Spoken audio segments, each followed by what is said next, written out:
Bismillahirrahmanirrahim. Assalamualaikum warahmatullahi wabarakatuh.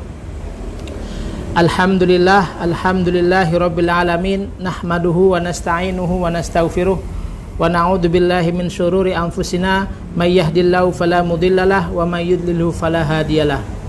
Allahumma shalli ala Muhammad wa ala ali Muhammad. Rabbi shrah li sadri wa yassir li amri wahlul 'uqdatam min lisani yafqahu qawli. Taib, puji syukur kehadirat Allah Subhanahu wa taala atas karunia nikmat iman dan Islam, sehingga pada malam yang berbahagia ini kita bisa berjumpa secara live di Instagram dalam rangka mempelajari bagian dari agama Islam, yakni ilmu fikih. Salawat serta salam kita curahkan kepada junjungan kita Nabi besar Muhammad sallallahu alaihi wasallam atas jasanya, sehingga pada kesempatan kali ini kita dalam keadaan iman, dalam keadaan Islam, dengan bimbingan Islam. Baik ayuhal ikhwah rahimani rahimakumullah, pada kesempatan kali ini waktu yang singkat kita akan membahas tentang kajian ilmu fikih sebagai dasar ibadah kita. Di awal kitab mu'alif menjelaskan tentang pentingnya ilmu sebagai landasan ibadah kita. Ya, saya akan sedikit membacakan dari fadilah ilmu, ya. Di antaranya adalah man yuridillahu bihi khairan yufaqihu fid din. Qala Rasulullah sallallahu alaihi wasallam, man yuridillahu bihi khairan yufaqihu fid din. Barang siapa yang dikehendaki Allah kebaikan, Allah akan memahamkan ia untuk memahami agamanya. Maka wajib kiranya bagi seorang muslim untuk selalu bertafakuh fid din, mempelajari agama ini dengan sebaik-baiknya. Kemudian keunggulan dari mempelajari fikih juga, qala Rasulullah sallallahu alaihi wasallam, ma'ubidallahu bisyai'in afdala min fiqhid din. Tidak ada yang dipersembahkan oleh Allah sesuatu yang lebih afdal dari mempelajari ilmu fikih dalam agama, ya. Bahkan Rasulullah bersabda, idza marartum biriyadil jannah farata'u fiha.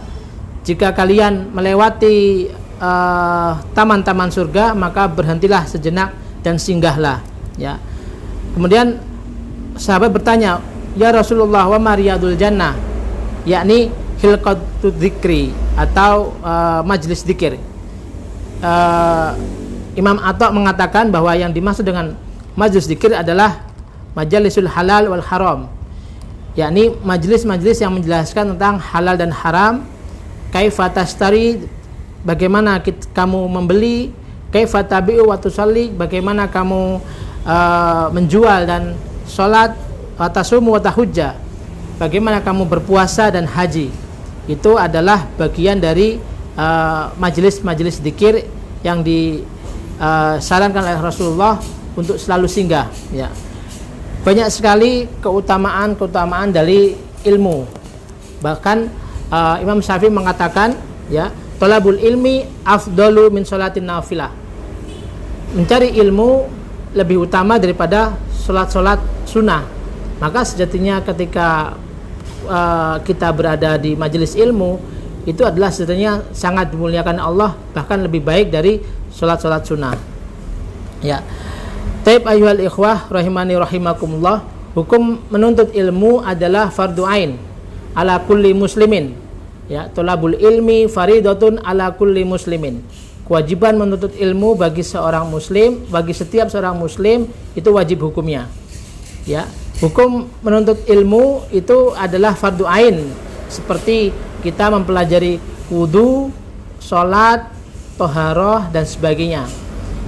Tapi juga ada ilmu-ilmu yang sifatnya adalah fardu kifayah, seperti ilmu tentang amar ma'ruf nahi mungkar, kemudian ilmu tentang menghafal Al-Quran, itu adalah bagian-bagian dari fardu kifayah.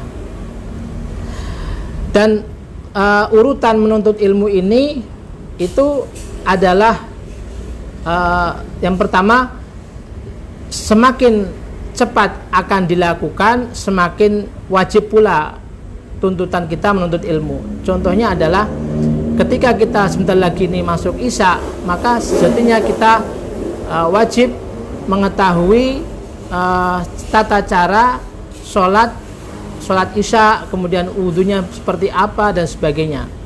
Artinya semakin dekat kewajiban tersebut akan terlaksanakan, maka wajib kiranya kita menuntut ilmu sebelum terlaksananya kewajiban tersebut. Yang kedua adalah semakin sering berulang, ya, itu semakin wajib hukumnya. Contohnya antara wudu, sholat dengan kewajiban menuntut ilmu tentang haji dan umroh, itu adalah kewajibannya, urutannya adalah lebih wajib menuntut ilmu tentang wudu, sholat dan toharoh tentunya. Nah, maka semakin sering berulang-ulang dalam keseharian itu semakin wajib kita menuntut ilmu tentang kewajiban tersebut, kaifiyahnya atau tata caranya. Kemudian yang ketiga adalah semakin tersembunyi itu semakin wajib ternyata, ikhwas sekalian. Contohnya adalah antara babul wudu dengan babul sholat. Ketika sholat di tempat umum atau terlihat di masjid, itu akan lebih berpotensi ada yang mengislahkan ketika ada yang tidak sesuai. Tapi ketika wudu yang sifatnya adalah personal, tersembunyi, itu tidak akan ada yang bisa mengingatkan kecuali diri kita sendiri. Maka Rasulullah menyarankan, bahkan di dalam hadis dikatakan, maka ajarilah aku wudu, kemudian sholat. Maka wudu, belajar bagaimana kita wudu, bersuci, itu lebih urutan paling utama. Setelah itu adalah baru sholat. Maka di bab-bab kitab fikih, di banyak bab kitab fikih, yang pertama dipelajari adalah kitab Thaharah tentang bersuci. Nah, seperti itu Mas sekalian. Baik, kita akan mulai dari bab yang pertama dari kitab Kifayatul Akhyar, yakni kitab Thaharah, bersuci. Bersuci ini amatlah penting ikhwas sekalian, karena kita lakukan setiap hari, dalam sehari bisa lebih dari 5 kali tentunya. Ya, apa itu Thaharah? Ya, ma huwa Thaharah? At-Thaharah dalam sisi bahasa adalah an-nazafah, kebersihan. Maka Thaharah itu adalah kebersihan, bersih, suci. Thaharah. Kemudian secara istilah, Thaharah adalah ibaratun an raf'il hadas, yakni istilah mengangkat atau menghilangkan hadas maupun menghilangkan najis. Ya.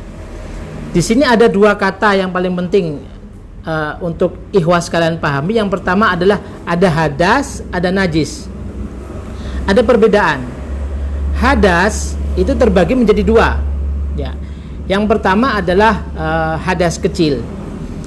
Apa yang dimaksud dengan hadas? Hadas adalah kotoran yang tak terlihat hanya terlihat secara maknawi saja. Ya, tidak terlihat secara fisik. Itu adalah hadas. Ya. Penyebab hadas itu sendiri adalah biasanya karena keluarnya sesuatu dari 2 jalan, dubur dan kubul. Ya. Baik air kencing maupun buang air besar maupun kentut, itu merupakan hadas kecil. Hadas kecil itu hanya bisa dihilangkan dengan berwudu. Ya. Beda antara hadas kecil dan hadas besar. Hadas kecil yang pertama penyebabnya adalah keluarnya sesuatu dari 2 jalan, kubul yakni depan, dubur dan jalan belakang. Ini hadas kecil. Ya, harus berwudu, baik itu sedikit maupun banyak, seperti kentut dan sebagainya. Nah, kemudian yang kedua, penyebab dari hadas kecil adalah tertidur, ya, atau gila, itu juga menyebabkan hadas, harus berwudu. Ya. Maka ketika kita sholat Jumat, mungkin ketika kita ngantuk, kita sampai tidurnya itu adalah lelap, maka itu wajib berwudu. Ada beberapa ulama yang menyatakan bahwa ada tidur yang belum termasuk tidur itu belum membatalkan wudu. Artinya tidur yang masih mendengarkan terdengar suara orang lain, ya, dan dalam keadaan duduk. Nah, dijelaskan dalam kitab Fathul Qorib ya, Fathul Mu'in juga, bahwa duduknya orang yang tertidur ketika sudah wudu yang tidak membatalkan adalah harus dalam keadaan duduk dan menutup lubang bagian belakang. Ketika sudah tidak tidak tertutup atau miring condong, itu maka sudah membatalkan hadas kecilnya, wajib berwudu kembali. Itu adalah hadas. Kemudian hadas besar. Hadas besar ini contohnya adalah karena penyebab janabat atau junub ya. Kemudian juga nifas ya, wiladah, itu juga termasuk menjadi mandi hadas besar ya. Seperti itu. Jadi at-thaharah secara istilah adalah ibaratun an raf'il hadas au izalatin najas, mengangkat hadas kecil maupun hadas besar, dan juga adalah mengangkat menghilangkan daripada najis ya. Najis ini juga nanti penjelasannya banyak ya. Seperti itu. Yang pertama, kemudian saya bacakan lagi lah, au maknaha au ala suratihima kal ghuslah atsaniyah wasalisah. Lah, wudu yang kedua, yang ketiga itu juga termasuk toharoh ya, yang sifatnya adalah sunnah. Contohnya ketika kita sholat maghrib sudah berwudu, kemudian masuk sholat isya kita berwudu kembali, itu hukumnya sunnah ya, dan itu termasuk juga at-toharoh ya. Memperbarui wudu, memperbarui tayamum, itu juga termasuk toharoh. Seperti itu sekalian. Kemudian yang pertama, anwa'ul miyah. Faslun anwa'ul miyah, macam-macam air. Lah, kita akan membahas tentang macam-macam air. Air yang diperbolehkan untuk bersuci itu ada 7 macam ya, ini perlu diperhatikan. Yang pertama adalah ma'us sama, air hujan. Ma'us sama itu air hujan, itu boleh kita pakai untuk berwudu. Contohnya umpama kita punya tandon atau suatu tempat wadah di mana kita tampung air hujan, kita berwudu darinya, itu sah dan boleh ya.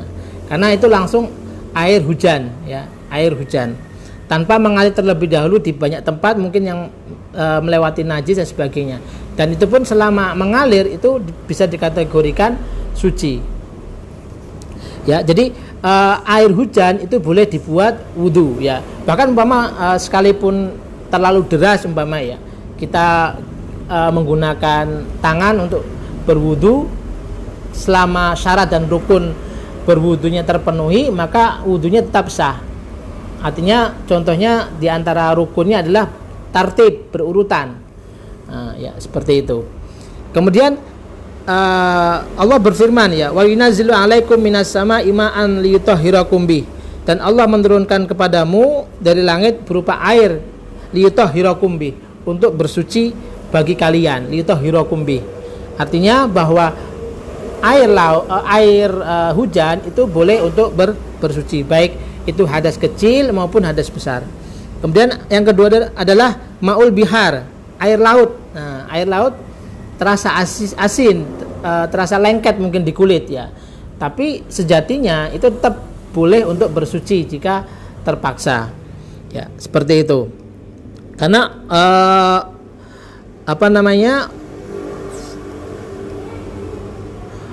Rasulullah bersabda ya, huwa at-tahuru ma'ahu wal hillu maitatuhu.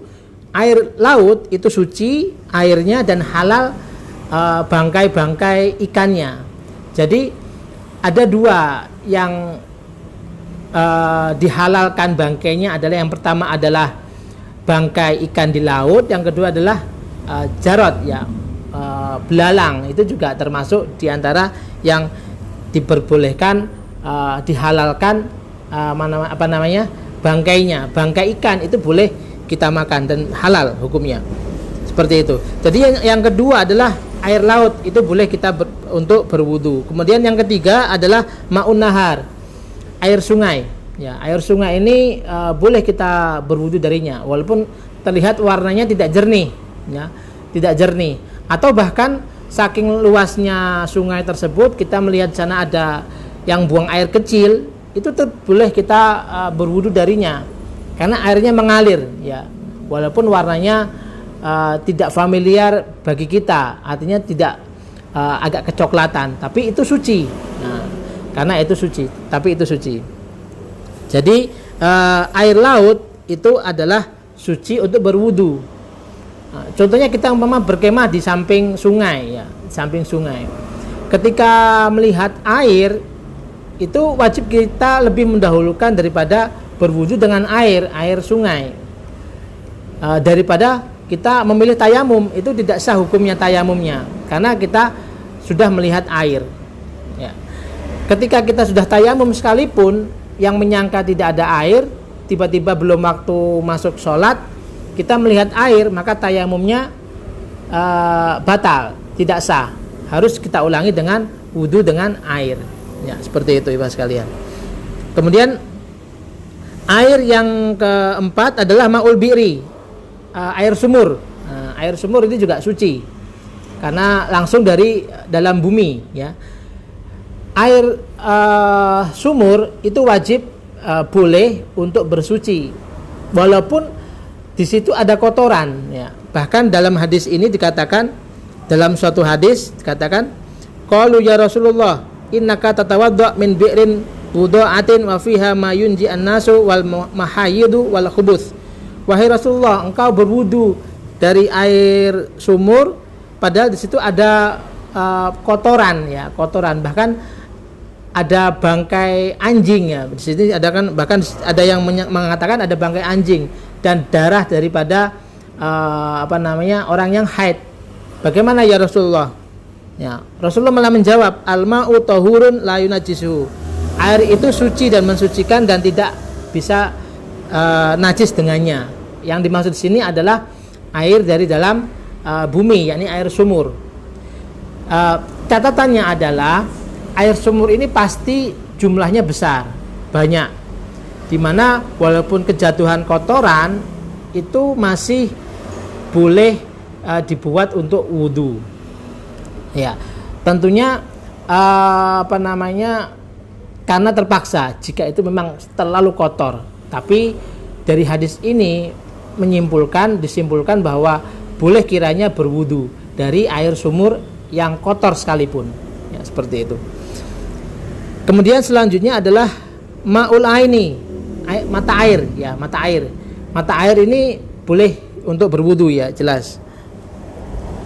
Kemudian selanjutnya ma'ul salji wal barat, air air salju dan air dingin itu boleh untuk bersuci. Tapi catatan ikhwas sekalian, air salju di sini harus dalam keadaan cair. Tidak boleh kita berwudu dengan salju yang belum mencair, itu tidak bisa, tidak sah menurut mazhab Imam Asy-Syafi'i. Jadi wajib kiranya jika kita memakai salju atau ketika kita bepergian ke luar negeri yang notabene dingin, kemudian turun salju, itu boleh kita berwudu. Caranya adalah kita cairkan terlebih dahulu air salju tersebut, itu baru kita berbuat wudu. Bahkan dalam kitab Fatwa An-Nawawi dikatakan, kiranya air salju tersebut menempel di tubuh kita kemudian mencair, baru kita buat wudu, saking panasnya keadaan, itu boleh berbuat wudu.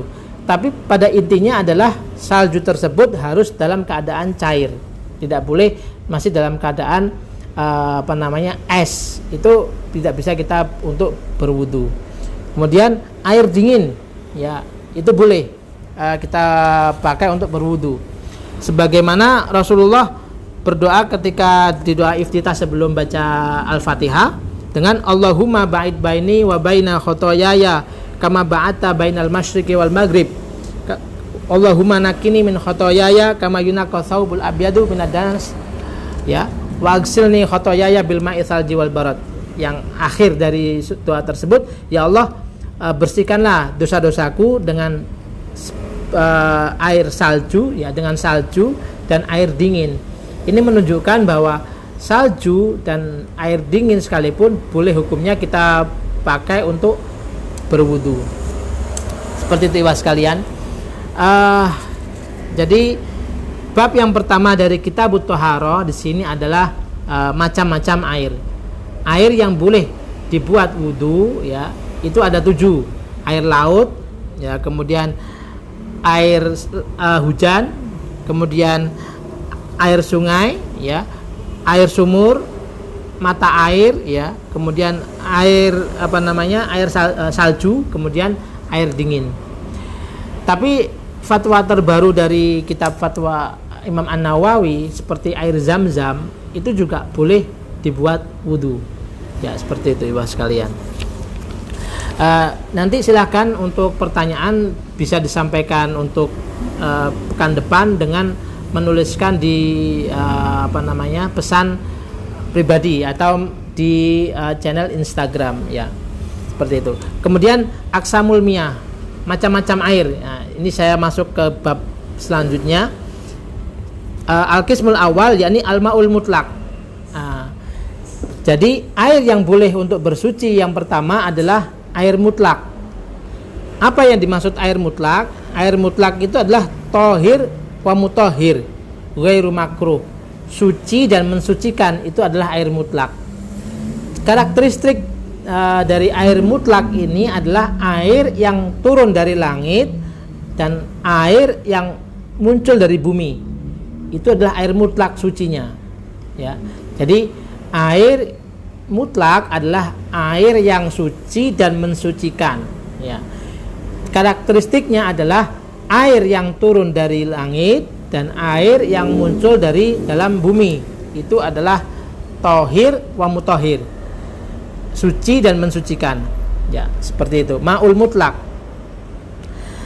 Kemudian ya, seperti air sungai ya, air hujan, kemudian tadi air sumur, itu adalah termasuk air mutlak ya, suci dan mensucikan ya, suci dan mensucikan. Jadi air mutlak ini selama tidak menempel sesuatu apapun. Contoh sesuatu yang tidak bisa, bukan menjadi air mutlak kembali adalah umpama kita mengumpulkan air dalam wadah ya, sekalipun itu air sumur, tiba-tiba kita kasih bunga mawar ya, kemudian air tersebut sehingga terasa beraroma wangi berbau bunga. Lah itu sudah bukan menjadi air mutlak lagi, maka kita menyebutnya pun adalah air mawar ya kan. Maka itu tidak boleh kita buat untuk berwudu, walaupun itu jernih, karena di situ sudah berubah ya, bisa warna, bisa baunya ya, bisa rasanya juga, itu menyebabkan berubahnya dari air mutlak menjadi air ghairu mutlak. Jadi suci tapi tidak mensucikan ya. Karena menempelnya sesuatu penyebab terhadap air tersebut. Contohnya kita memasukkan bunga-bunga sehingga beraroma wangi, sehingga kita menyebutnya pun bukan air mutlak tapi air mawar.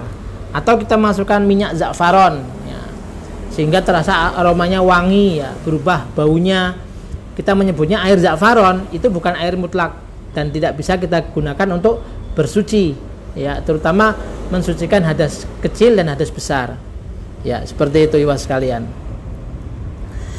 ya. Dinamakan air mutlak, kenapa kok namanya air mutlak? Karena sifatnya air itu ketika kita lepas maka akan pergi kan, karena mencair, makanya disebut air mutlak. Jadi pembagian air yang pertama itu adalah air mutlak, air yang suci dan mensucikan. Tadi yang kelompok pertama adalah macam-macam air ya, macam-macam air yang boleh untuk bersuci, ada 7 ya. Kemudian air, pembagian air ya, ada 2. Yang pertama adalah air mutlak, yang kedua adalah air musammas, air yang dipanaskan. Nah ini sebagian pendapat makruh untuk digunakan untuk bersuci. Contohnya kita umpama punya wadah panci terbuat dari tembaga, kemudian kita menampung air hujan ya, tiba-tiba di situ terpanaskan kena sinar matahari yang sangat gitu kan. Nah, itu namanya bukan air mutlak kembali, namanya air musammas. Bagian air yang kedua, jenis air yang kedua, air yang dipanaskan.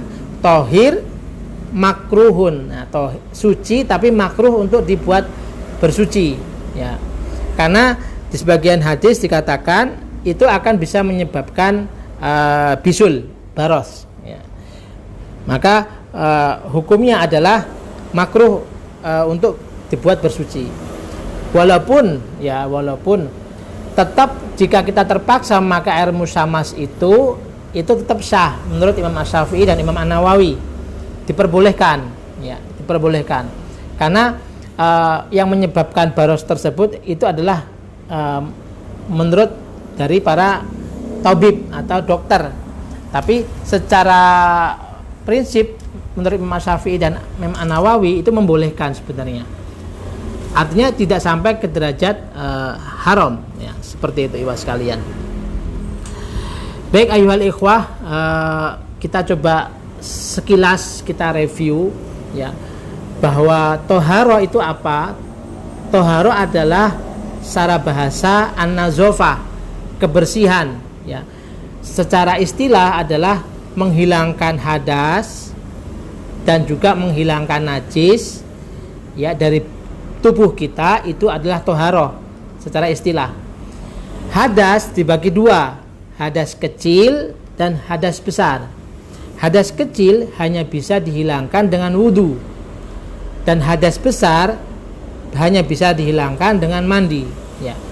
Penyebab dari hadas kecil, saya ulangi lagi, yang pertama adalah keluarnya sesuatu dari dua jalan, kubul depan dan dubur belakang, baik sedikit maupun banyak, maka itu sudah membatalkan wudu atau menjadi hadas kecil, wajib berwudu. Kedua penyebab dari hadas kecil adalah tidur, ya, atau pingsan, ya, itu juga, atau gila, itu juga menyebabkan hadas kecil sehingga wajib untuk berwudu. Nah, tidur yang sifatnya itu adalah nyenyak itu membatalkan wudu. Jadi harus berhati-hati ketika sholat Jumat, tidur, ketiduran kemudian terbangun. Kalau tidur itu sudah sifatnya nyenyak, itu wajib berwudu. Tapi ada yang belum termasuk tidur tapi tidak membatalkan wudu selama, pertama catatannya adalah posisi duduk menutup pintu dubur kita, jadi lurus, tidak miring ke depan sehingga membuka jalan keluarnya angin dari dubur kita. Kalau demikian itu tidak membatalkan wudu.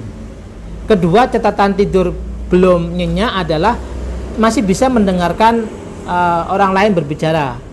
Itu belum dikatakan wudu yang sifatnya hilang akal. Seperti itu catatannya, ya.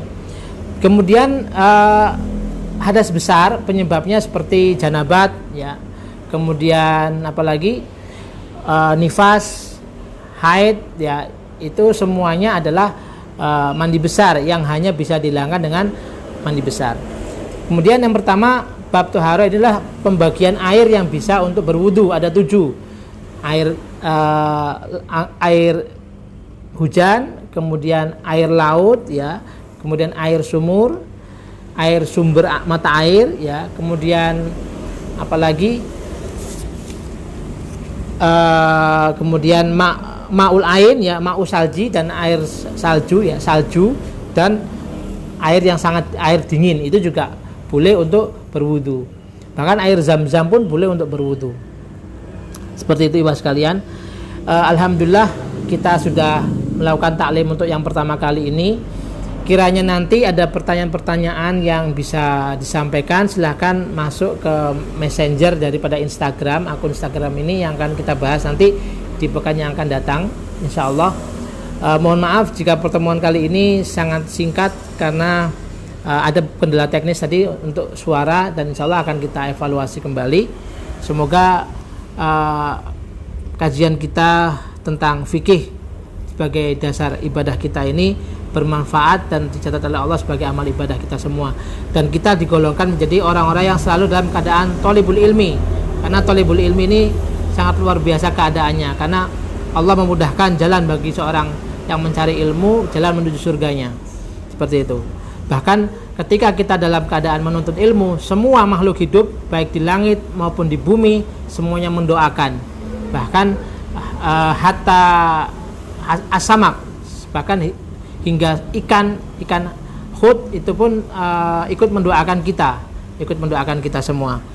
Maka pesan guru saya, bagaimanapun kondisi kita selalu kondisikan sebagai thalibul ilmi, karena dengan begitu insya Allah akan Allah memudahkan kita dalam menuju surganya insya Allah. Baik, nahtatim bilhamdulillah, asa ayyan fa'ana Allahumma ta'alamna, Allahumma anfa'na bima 'allamtana wa 'alimna ma yanfa'una, wabillahi taufiq wal hidayah.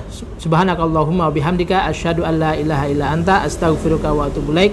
Wabillahi taufiq wal hidayah. Wassalamu alaikum warahmatullahi wabarakatuh.